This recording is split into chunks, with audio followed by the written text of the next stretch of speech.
কিছু না, শর্ট লাগলো কেনে? কি শর্ট লাগলো?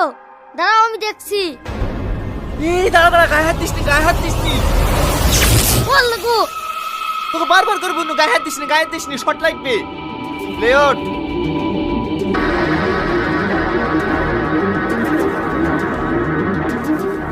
ভাই এটা কি পাখি? এটা মনে হয় কোনো হাজকবি পাখি। দাঁড়া আমি দেখছি।